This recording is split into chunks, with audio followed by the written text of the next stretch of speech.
ভাই, ব্যবসা শুরু করার আগে এই দুইটা চালাকি না জানলে লাভ না, উল্টা পকেট ফাঁকা হয়ে যাবে।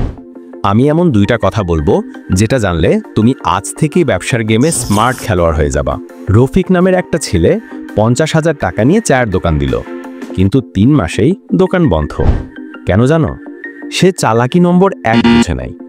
চালাকি 1, সবাই যা বিক্রি করে তা বিক্রি করো না, যা মানুষ খুঁজে কিন্তু পায় না সেটাই দাও। মানে বাজারে চা সবাই বিক্রি করে, কিন্তু লেবু মধু চা বা হেলথি টি দেয় কয়জন? সফল ব্যবসায়ী বাজার দেখে না, চাহিদা দেখে। এখন আসি চালাকি নম্বর 2। ব্যবসা মানে শুধু পণ্য না, বিশ্বাস বিক্রি করাও একটা পণ্য। তুমি যদি কাস্টমারের মনে জায়গা না করতে পারো, সে তোমার কাছ থেকে একবার কিনবে কিন্তু দ্বিতীয়বার আর ফিরবে না।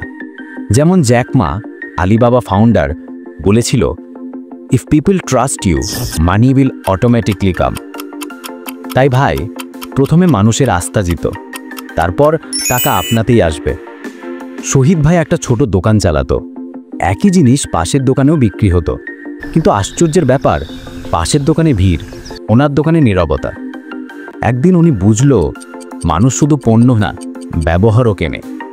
পরদিন থেকে উনি কাস্টমারকে নাম ধরে ডাকতে লাগলো, আরে রানা ভাই, আগেরটা কেমন লাগছিল?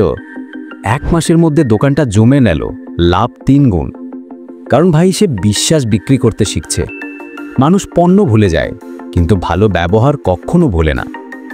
এই দুইটা চালাকি জানলে তুমি বুঝবে, ব্যবসা মানে টাকা না, এটা একটা মানুষ বোঝার খেলা। ছোট পুঁজিতেও বড় কিছু করা যায়, যদি মাথাটা ঠান্ডা আর প্ল্যানটা ক্লিয়ার থাকে। মনে রেখো ভাই, চালাক ব্যবসায় লাভ করে, কিন্তু বুদ্ধিমান ব্যবসায় নাম করে। এই ভিডিওটা যদি তোমার ভালো লাগে, তাহলে একটা কাজ করো, সাবস্ক্রাইব করো বিজনেস সিক্রেট 1 চ্যানেলটা।